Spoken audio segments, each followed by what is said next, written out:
안녕하세요. 제알맨 운송 멘토 박병철입니다. 안녕하십니까. 제알맨 팀장 이형권입니다. 네, 최근에 영상이 많이 올라가지 않고 있습니다.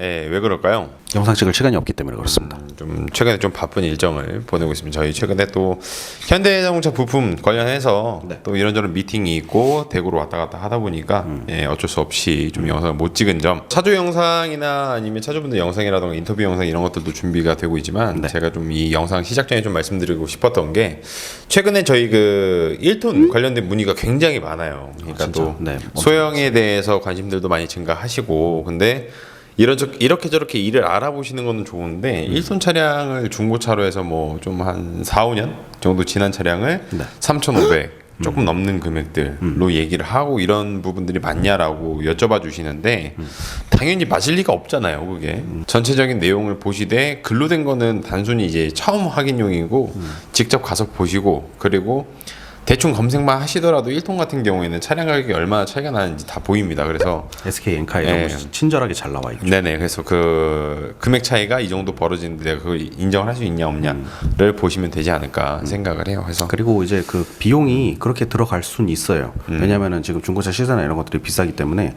근데 그 비용이 들어갈 때 어디에 얼마나 쓰이고 어떻게 금액이 사용됐는지 이런 것들 상세 견적이라고 하죠. 그런 것들을 반드시 이제 그 첨부 요청을 해서 받아보시고 판단하시기를 권장드리겠습니다. 오늘은 최저가 트럭이에요. 또 오랜만에 영상을 또 찍는 건데 오늘 모델 같은 경우에는 이제 벤츠에 관련돼서 좀 이야기를 해볼까 합니다. 저희 2130.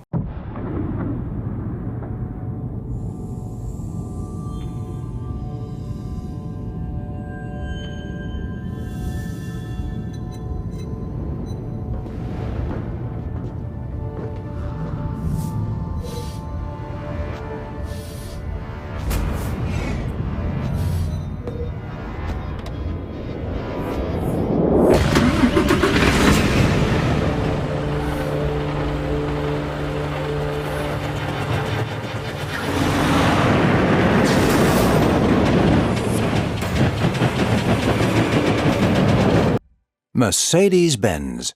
Trucks you can trust. 네, 지난번에 그 만트럭 영상 댓글에 보시면은 2130을 좀 해달라라는 요청이 있어가지고 해볼까 합니다. 예전에 아마 저희가 벤츠 아록스 영상을 업데이트 한 적이 있을 거예요. 근데 그게 이제 아마 1830 기준점으로 들어간 걸로 알고 있는데 이게 중간에 이제 그 막 여러 가지 변화가 있었어요. 그리고 벤츠에서 그리고 이름을 다임러 트럭으로 바꾸고 이 다임러 트럭에서 또 생산되는 차량이 2030으로 한번 나왔다가 그다음에 이제 요번에 바뀐 게 2130 그렇죠. 이렇게 나왔기 때문에 이제 그 이전 영상이나 이런 것들은 아직도 저한테 이제 연락이 많이 오시거든요. 많이 오죠. 지금 중요한 거는 벤츠 1830을 아직도 팔고 있냐? 그렇지. 내가 그걸 사겠다 이렇게 하시는 분들이 계시기 때문에 제가 다 친절하게 설명을 드립니다. 어쨌든 2130을 좀 이제 알아볼 건데 저희 지난번에 만트럭처럼 순서를 이전 거랑은 약간 좀 바꿔서 최근에 이제 소식을 먼저 다룰 거고요. 그다음에 카탈로그를 같이 한번 살펴보고 주요 변경점을 확인해보고 금액을 마무리하면서 그렇게 진행이 된다라고 보시면 될 것 같아요. 먼저 그럼 소식부터 좀 볼까요? 일단은 뭐 소식이라고 해서 뭐 크게 전달 드릴 수 있는 게 없어요. 이게 또 흐름이 참 이상한 게 지난해에는 이제 저희 화물차주분들이나 그다음에 운송업에 종사하시는 모든 분들이 참 힘든 한 해라고 설명을 드리고, 그리고 나서 이제 올해는 좀 더 괜찮은 방향으로 발전을 했으면 좋겠다 이렇게 얘기를 드린 적이 있어요. 그래서 지금 이제 어느 정도 뭐 위드 코로나라고 하죠. 그 이제 같이 이제 좀 하면서 경기 침체도 조금 풀리려고 하니까 전쟁이 더 그렇지. 저기 그 우크라이나하고 러시아하고 지금 또 치고받고 열심히 하고 있죠. 트럭들이 지금 러시아로 생산이 안 되게끔 지금 막고 있는 좀 실정이기도 해요. 그러다 보니까 당연히 이제 러시아 입장에서는 반대로 이제 유럽 쪽에 무언가를 중요 물품을 수출을 할 때 그거를 금지하는 역할을 하고 있고, 실질적으로 지금 러시아에서 생산되는 천연 자원들, 뭐 천연가스나 그다음에 이제 뭐 석유나 이런 것들 때문에 지금 저희도 기름값 때문에 굉장히 많이 고통을 받고 있죠. 그렇죠. 근데 이제 그 유럽 쪽 지역에서는 그 천연가스를 통해 갖고 생산되는 물건들이 굉장히 많이 있었어요. 이 천연가스를 직접 제조해서 뭘 만든다는 게 아니라 그걸 사용해서 뭐 열을 발생시킨다던가 아니면 이제 공장을 가동한다던가, 근데 그런 부분들이 있어 갖고 좀 막히는 부분들이 많기 때문에 아무래도 이제 그쪽에서도 지금 생산량에 좀 문제가 있지 않나. 어쨌든 저희는 미래를 보고 계속 나아가야 되잖아요. 지금 다임러 트럭에서도 하고 있는 일들이 어떤 일들이 있는지 간략하게 짚고 넘어가 보도록 하겠습니다. 좋습니다. 일단은 제가 아까부터 다임러 트럭이라고 말씀드렸는데 사실 우리 귀에는 이제 그 로고나 그다음에 그다음에 이제 이름이나 이런 것들은 벤츠가 굉장히 익숙하죠. 그렇죠. 근데 이 벤츠 그룹 아래 다임러 에이지라는 또 그룹이 있었어요. 네네. 근데 이 그 그룹 밑에 속해 있는 게 다임러 트럭이었는데 이게 이제 벤츠에서 맡고 있는 상용차 부분, 그러니까 모든 상용차 부분 저희가 알고 있는 뭐 아록스, 아트록스, 아테고 이런 차량들이 거기에 소속돼 있었는데 이게 이제 작년 10월부로 완전히 분리가 됐습니다. 그래갖고 이제 다임러 트럭이라는 명칭을 본인이 스스로 들고 나왔고, 하지만 우리 그 로고나 이런 것들을 보면은 언제나 벤츠라는 이름이 그렇지. 먼저 떠올리죠. 맞습니다. 왜냐하면 승용차나 이런 것들이 굉장히 많이 넓게 퍼져 있기 때문에 그래서 제가 이제 앞으로는 다임러 트럭이라고 계속 얘기를 할 거고 네. 이 영상을 보시는 분들도 좀 어색할 수는 있겠지만 그래도 화물차 하시는 분들한테는 아 다임러가 그냥 이전에 벤츠 트럭이구나 이렇게 생각하고 들어주시면 감사할 것 같습니다. 네. 그래서 이 다임러 트럭 같은 경우에는 이제 그 여러 가지로 참 많이 확장을 하고 있어요. 특히 이제 화물차주분들한테 가장 중요한 게 솔직히 네. 판매 대리점보다는 서비스 대리점이에요. 그렇죠. 그러니까 뭐 정비를 할 수 있다거나 아니면 검사를 받을 수 있다거나 이런 것들이 있는데 전라도 쪽에 지금 네. 확장 이전을 했습니다. 호남고속도로 김제 IC 근처와 그다음에 1번 국도 사이에 있는 곳에 이제 위치를 하고 있고요. 네. 확장 이전이다 보니까 그 부지를 1,700평을 쓰고 있습니다. 동시에 이제 교통안전공단이랑 협업해서 자동차 검사소도 마련을 해놨고 거기에 이제 벤츠, 다임러 트럭뿐만 아니라 다른 트럭들도 이제 같이 정비를 받을 수 있게끔 해놨다고 하니까 전라도 쪽을 왔다 갔다 하시는 분들한테는 조금 네. 좋은 소식이 되지 않을까 생각을 하고 있습니다. 어떻게 보면 또 판매 전략이 될 수도 있겠네. 그렇죠. 그렇지. 그러니까 예를 들어서 내가 뭐 국산차 차주야. 이제 검사를 맡으러 간 거지. 근데 옆에 벤츠가 있네. 어머 세상에 하고 이제 보는 거지. 2분 전에 다임러 트럭이라고 바꾸고 계속 오케이. 벤츠라고 하고 네, 있어요. 어쩔 수 없어요. 네, 그러니까 이게 네. 인식이라는 게 무서운 네. 겁니다. 그렇습니다. 네, 어찌됐든 이렇게 정리를 할 수가 있을 것 같고 지금 최근에 이제 가장 많이 화두가 되고 있는 게 뭐 완전 탄소 뭐 제로 시스템이라고 그렇죠. 해갖고 네. 전기차, 뭐 수소 전기차 이런 것들에 지금 모든 그 자동차 생산 업체들이 박차를 가하고 있습니다. 벤츠, 다임러 트럭도 마찬가지로 굉장히 열을 올리고 있는 모습을 보이는데 네네. 지금 현재 그 6x2 27톤 모델에 완전히 이제 전기를 적용을 시켜갖고 이거를 시험 테스트를 끝내고 그다음에 이제 양산에 들어간다고 합니다. 그쪽 지역에서만 해당이 되는 얘기예요. 네. 일단 이게 뭐 수입이 되거나 이런 얘기는 아직까지 좀 멀었고 이것뿐만 아니라 지금 현대에서 가장 주력으로 생산을 하려고 하는 모델 중에 하나가 수소 전기차가 있죠. 그렇죠. 이 수소 전기가 굉장히 힘이 좋고 그다음에 이제 기본 전기보다 충전 시간도 빠르고 그다음에 이제 뭐 힘도 좋고 하는 이런 여러 가지 장점들을 살려갖고 네. 수소 전기 트럭을 만들려고 하는데 이거 마찬가지로 벤츠에도 지금 똑같이 적용시키려고 하고 있습니다. 실질적으로 이 트럭이 나오려면 아직 그래도 시간이 좀 남아 있습니다. 어떻게 보면은 저는 벤츠에서 나오는 전기차가 굉장히 또 기대가 되는 게 벤츠의 지금 전기 차량을 트럭에 이제 만드는 데 있어서 어디랑 같이 만드는지 알고 계세요? 네? 어디랑 같이 협업을 해서 같이 하고 있어요. 카마즈? 카마즈?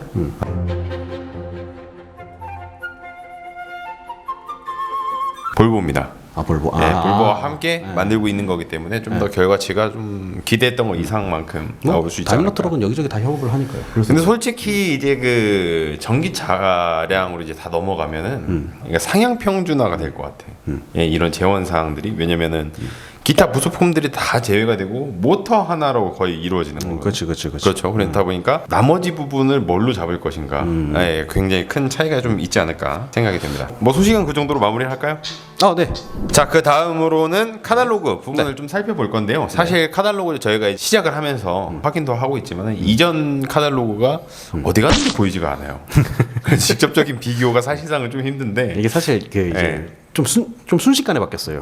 1830이었다가 이제 한 1년 반 동안 2030이었다가 네. 갑자기 또 이제 2130. 그렇죠. 그래서 네. 이전 거랑 비교를 해서 이게 있었나 없었나를 봐야 되는데 좀 애매한 부분이 있어서 확실한 변화들만 좀 체크를 해보려고 해요. 그리고 2130만의 좀 부재, 좀 아쉬운 점 이런 것들도 말씀을 드려볼까 합니다. 네. 일단 제가 이미지를 띄워드리겠지만 기본적으로 가장 크게 이야기되고 있는 건 첫 번째는 미러캠이죠. 미러캠. 예, 미러캠 자체가 차량이 들어온 지도 어느 정도 시간도 지났고 차주분들이 후기도 들어보고 저도 직접 봤었지만은 단순하게 보면은 그냥 무조건 좋습니다. 안 좋을 거는 하나도 없어요. 그러니까 비나 아니면은 이제 우천시에 이럴 때는 또 걱정이 뭐 김서리는 거 아니냐 이런 부분들이 있는데 확실히 차주분들 다니시면서 보통 이제 예를 들어서 우리가 사이드 미러라고 하면 빗물이 묻어 있고 하잖아요. 그리고 해당 위치가 좀 높은 데 있고 워낙에 이제 작은 렌즈를 사용하다 보니까 애초에 빗물 자체가 묻질 않더라고요. 그러니까 저는 처음에 생각한 게 흔히 말하는 이제 와류 현상이 있죠. 예, 공기를 쭉 지나가면서 이게 한번 회전을 하고 어딘가에 부딪혀서 그것 때문에 빗물이 무조건 묻을 것이다라고 생각을 했는데 역시 벤츠는 알고 있는 그 정도의 수준도 넘어서지 않았을까. 예, 구조상으로 봤을 때 빗물이 단 한 방울도 묻질 않더라고. 예, 그래서 그런 부분들 그리고 어두운 데서 갑자기 이제 터널을 진입을 하거나 좀 어두운 데서 이게 갑자기 좀 너무 밝아지거나 하지 않을까라고 했는데 거기 밝기에 맞춰서 알아서 밝기가 조절이 됩니다. 예, 저조도에서도 충분히 좋은 화질도 보여주고요. 그래서 제 생각에는 모든 차량이 나중에 분명히 따라가게 될 거예요. 그리고 이제 간혹 그게 이제 아무래도 시스템상인 거잖아요. 전자적인 부분이기 때문에 뭐 사이드 미러 LCD가 나간다거나 이런 부분들이 또 생기면 어찌할까 걱정하시는 분들이 있는데 그럴 때는 또 보조를 또 쓴다고 합니다. 그 고쳐질 때까지 미러를 좀 달아서 네. 예, 그렇게 하는 게 있고 그리고 실질적으로 운전을 해보면 사실 우리가 이 조향도 그렇지만은 사실 이 몇 도, 그러니까 10도 이내의 몇 도 자체가 굉장히 사실 적용해 봤을 때 큰 수치거든요. 엄청 큰 수치. 근데 고개 자체가 그러니까 워낙에 트럭은 또 넓다 보니까 이전에 사이드 미러까지 이렇게 봐야 됐던 게 상대적으로 좀 줄어들었단 말이에요. 여기에서 나오는 피로도가 또 절감되는 부분들이 상당히 크게 체감이 되고 있다고 합니다. 그러니까 미러캠은 나쁜 게 없어요. 그냥 돈값 한다라는 거에 정석이 아닌가 생각이 되고요. 제가 차주분한테 이야기를 들었을 때는 단점이 있다고도 설명을 들었거든요. 아 뭐예요? 왜냐하면은 이제 말 조심해야 보통- 돼요. 이거 벤츠 많이 보십니다. 차주분들이. 없는 걸로 하겠습니다. 네. 두 번째는 디지털 콕핏입니다. 저희가 그때도 굉장히 큰 감탄을 같이 본 적이 없구나. 네, 굉장히 큰 감탄을 했었던 건데 어쨌든 계기판이랑 중앙에 이제 정보가 나오는 LCD 네, 센터페시아. 부분들이 다 디지털로 적용이 되는데 이게 사실상 벤츠 승용차에 적용되는 거랑 똑같아요. 그래서 주간에도 너무 명확하게 잘 보이고 필요한 정보들이 담겨져 있고 그리고 사실 모든 차량이 이 중앙 센터페시아에 있는 중앙 HD를 보게 되면 여기 안에 다 들어가 있으면 사실 좀 사람이 운전하다가 직접 누르기가 쉽지는 않아요. 맞아요. 좀 살짝 불편해요. 근데 물리 버튼이랑 같이 섞어놨다는 것 자체가 이 사람들은 이미 너무나도 잘 알고 있구나라는 것들이 보여지고요. 적응이 좀 되면 왜냐면 벤츠 같은 경우가 좀 타 차량들의 다른 부분이 기어가 이렇게 핸들 뒤에 붙어 있잖아요. 이게 처음에 뭐 저게 뭐야 좀 이상해라고 할 수 있지만 적응하면 세상 그거보다 편한 게 없거든. 그런 식으로 해서 확실히 좀 앞서 나가고 있다. 그리고 차량을 많이 만들고 승용차로서도 실험을 많이 하고 있기 때문에 이런 부분이 좀 다른 거는 보이더라고요. 그리고 이제 세 번째로는 ABA4 액티브 브레이크 어시스트 5입니다. 버전이 업이 됐어요. 4에서 업이 됐는데 이제 사람을 보고도 멈출 수가 있는 차량 자체가 물론 너무 빠른 속도에서는 멈추다가도 무슨 일이 나겠죠. 근데 이제 저속 한 50km 정도나 이 90km 이내에서 사람이 저 멀리 보이거나 장애물이 보였을 때 차량이 멈추는 기능이 도입이 되었다. 좀 버전이 업이 되었다라고 보여집니다. 실제로 아마 영상을 제가 국내에서는 실험을 하는 건 못 봤어요. 왜냐면 실험하기에는 좀 위험하잖아요. 그렇죠. 그런데 이제 외국에서 실험했던 이런 영상들이나 이런 것들을 보면 상당히 놀랍습니다. 예. 물론 그 앞에 계신 분이 굉장히 무서울 것 같기는 해. 와서 막 헤더가 흔들리면서 막 내 앞에 있는데 우려 상황 속에서 안전하게 할 수 있다는 점이 가장 좋은 점이 아닌가. 그리고 오늘 말씀드리는 모델이 애초에 2130이기 때문에 위에 있는 이게 2848이라던가 이런 모델들이랑 차이점이 사실 조금 있어요. 그래서 그 부분 중에서 2130을 꼭 선택하는 차주분들에게 좀 아쉬운 사항들이 있어서 좀 들고 왔습니다. 첫 번째, 스마트 크루즈 컨트롤. 그러니까 벤츠에서는 차간거리 제어 어시스트 기능이 없습니다. 예, 위에만 있어요. 그래서 직접 옆에서 스마트 크루즈 컨트롤을 시연을 하는 거 봤었지만은 굉장히 똑똑하고 차선을 잘 읽어요. 예, 그래서 간격이라던가 앞차 간격이라던가 이런 것들 그리고 아무리 단계를 짧게 조절을 하더라도 앞 차량 한 100m 정도는 설정이 됩니다. 그래서 안전거리를 어느 정도 확보를 하고 그런 부분들이 2130에는 없다는 점 좀 아쉽다. 아마 이후에 아마 옵션 뭐 강화라던가 이런 부분들을 봤을 때 생길 수도 있겠죠. 두 번째는 리타더가 없습니다. 예, 리타더가 없다는 거 그것도 좀 아쉬운 점이 되게 많이 아쉽죠. 이게 진짜 리타더를 많이 찾으시는 분들이 대형에서 중형으로 넘어오시는 분들이 리타더를 정말 많이 찾아요. 근데 이게 솔직히 이제 5톤 모델에서는 리타더가 거의 적용이 안 되다시피 했었죠. 근데 이제 최근에 와서야 뭐 이제 원하시는 고객분의 상대로 심지어는 대우차도 이제 리타더를 어느 정도 적용시. 심지어 대우차도는 뭐야? 대우 무시합니까? 저는 대우를 사랑합니다. 네. 예, 어쨌든 왜냐면은 대우차가 가장 저렴하니까. 더 가격 대비 이런 네. 것들이 있어갖고 가장 저렴한 차에도 들어갔던 적인데. 그렇죠, 그렇죠. 네네. 그래서 이제 그 어떻게 보면은 예, 이제 오토온 차에도 좀 리타더나 이런 것들이 좀 많이 적용이 되고 있는데 그게 없는 게 저도 좀 아쉽네요. 그렇죠. 네. 그리고 네 번째 이제 마지막으로는 운전석에 통풍 시트가 없다라는 겁니다. 예. 저는 좀 괜찮은 편인데 네. 이 팀장 같은 경우에 통풍 시트를 굉장히 좋아하잖아요. 아, 저는 사랑하죠. 예, 사랑하잖아요. 근데 제 차에 없어요. 예, 맞아요. 예. 아, 좀 아쉽다. 이거는 예, 확실히 좀 아쉬울 수가 있다라는 부분이. 그리고 제일 마지막에 카탈로그 마지막을 보면 정비소 그리고 AS 센터에 대한 부분들 그리고 영업소에 대한 위치가 좀 나와 있어요. 제가 보다가 문득 느낀 게 뭐냐면 대우가 국산이잖아요. 네. 그러면 장점이 AS란 말이야. 네. 근데 사실 대우에서는 직영도 당연히 가지고 있지만 약간 사설업체랑 제휴 관계 속에서 이렇게 정비를 해주는 곳들이 많아요. 그래서 차량 자체 리콜이라던가 이런 부분들은 그런 제휴로 갈 수가 없어요. 직영으로 또 가야 되니까 지방에 계신 분들이 저기 인천 가고 막 이런 분들이 또 계시거든요. 그렇게 해서 직영이랑 수를 한번 좀 비교를 해볼까? 벤츠에서 AS 센터가 많이 늘었다고 하니 일단 대우 쪽이 이 대우라는 이름을 쓰는 걸 기준으로 했고 네. 봤을 때 22개입니다 전국에. 근데 벤츠가 18개나 돼요. 별 차이 없나요? 네, 별 차이가 없어요. 많은 차이가 벌어지지도 않고 물론 벤츠가 아직 강원도 쪽은 없습니다. 네, 강원도 쪽은 없는데 최근에 이제 아까 해주셨던 예, 전라도 쪽이랑 이런데 늘어나면서 서비스 받기가 좀 불편하다. 뭐 그런 것들은 약간 좀 옛말처럼 되어가는 거 아닌가? 아니면은 국산의 문제일까요? 현거 문제라고 하시는 건가요? 뭐 문제가 될 수도 있죠. 예. 강하게 나오시네. 왜냐면 현대는 진짜 그냥 엎어지면 다 알코올이 있잖아요. 그것도 맞아요. 네, 근데 다른 국산 조금 애매한 부분도 있다. 네, 카탈로그는 이 정도로 보고요. 이제 마지막으로 가격 얘기를 해보도록 하겠습니다. 그러면은 지금 이제 말씀드릴 가격 저번과 마찬가지로 제가 두 종류를 준비를 했는데 아쉽게도 벤츠는 옵션 사항이나 이런 것들이 없어요. 근데 대신에 이제 위에 올라가는 특장의 금액이 진짜 천차만별인데 제가 이제 그 연락 오시는 분들이 한해 갖고 뭐 이렇게 특장 견적 내드리고 뭐 해드리고 하다 보면은 항상 이제 깜짝 놀라시는 게 특장 금액이 왜 이렇게 많이 올라갔냐라고 얘기를 해주시는데 저는 항상 평균치를 적용을 시켜드립니다. 이게 그 특장 금액이라는 게 정말 최저로 짤 수도 있고 그다음에 이제 정말 최고급으로 짤 수도 있어요. 그렇죠. 그러면은 그 금액 차이가 거의 1,100만 원 가까이 차이가 납니다. 예, 최저가로 짠다는 것은 진짜 뭐 하판이나 이런 것들을 싸구려로 쓰고 그다음에 이제 갈비대나 이런 것들을 촘촘히 박지 않는다는 선에서 그렇게 할 수가 있다는 것이고 근데 이제 뭐 특장을 정말 깔끔하게 짜고 그다음에 이제 뭐 온갖 곳을 서스로 도배를 하고 거기에 강판을 깔고 뭐 이제 뭐 보호대를 또 착용을 하고 이런 식으로 하게 되면은 이 금액이 또 한도 끝도 없이 올라갈 수가 있습니다. 이거는 이제 차의 수명과 관련된 문제이기 그렇죠. 때문에 이게 한 2년 3년만 되면은 금방 티가 나요. 근데 제가 그래서 그 오늘 두 가지는 특장의 그 최저가랑 그다음에 이제 특장의 최고가를 놓고 한번 비교를 해보도록 하겠습니다. 네, 좋습니다. 일단은 그 벤츠 아록스 2130 4x2 그 300마력 모델이라고 보시면 될 것 같습니다. 기본 금액은 1억 6,070만 원입니다. 여기에 이제 DC가 3,970만 원이 빠질 거고요.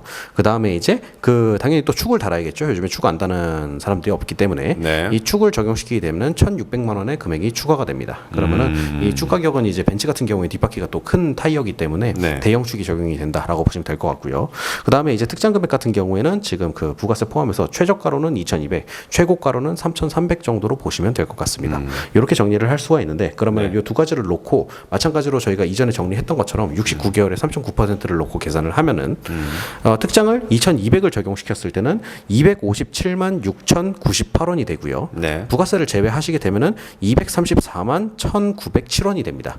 그리고 그 이제 특장을 최고가로 높였을 때 3,300 정도를 주고 특장을 짠다고 가정을 했을 때 월 할부금이 275만 4,319원이 되고요. 그다음에 이제 부가세를 제외하시게 되면은 250만 3,926원 정도가 된다라고 보시면 될 것 같습니다. 이게 이제 그 특장 금액의 차이에 따라 다르게 할부금이 대략적으로 17만 원 정도 차이가 난다 보시면 될 것 같습니다. 17만 원. 그러니까 많은 차이가 벌어지지는 않네요. 이게 할부를 좀 길게 남아놔서 그런 거죠. 사실 이제 그 17만 원을 또 69를 또 곱해보면은 그만큼의 이제 금액 차이가 또 나는 것이기 때문에 그 부분에 있어갖고 참고를 해주시고 구매하는데 도움이 되셨으면 좋겠습니다. 벤츠 같은 경우에는 지금 만약 예를 들어서 차량을 준비한다라고 하면 대기 기간 한 어느 어느 정도 되어 있을까요? 최소 지금 한 8개월에서 10개월 혹은 이제 그렇죠. 아마 내년쯤은 보셔야 되지 않을까. 네, 그렇습니다. 최근에 받아보신 분이 이제 그 대기 번호가 한 100몇십 번 정도가 된다라고 하더라고요. 한 140. 네. 네, 140번대. 네. 이게 트럭인데 140번대면 언제 받으라는 소리야? 이게 원래 이게 140번대로 올라간다는 게 이게 인기가 좋아서 그런 게 아니라 지금 트럭들이 너무 출고가 안 되고 그렇죠. 국내산 모델들도 지금 출고가 안 되니까 사람들이 그냥 쌓여 있는 거예요. 네. 계속 기다리고 있고 뭐 그런 지금 상황이라 보시면 될 것 같습니다. 아마 이제 뒷번호로 좀 계시는 분들 중에서는 아까 제가 좀 아쉽다고 했던 부분들이 아마 옵션이 분명히 붙어서 금액도 좀 더 올라갈 수도 있다는 점 그렇죠. 예, 보시면 될 것 같고요. 네.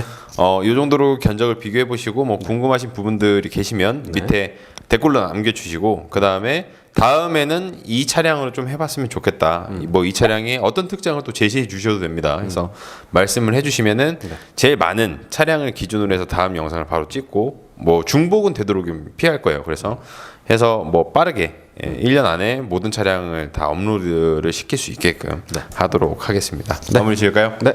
네, 다음에도 또 재밌는 차량으로 가지고 오도록 하겠습니다. 지금까지 문성훈 멘트 박병철이었고요. CRM 팀장 이형건이었습니다. 감사합니다.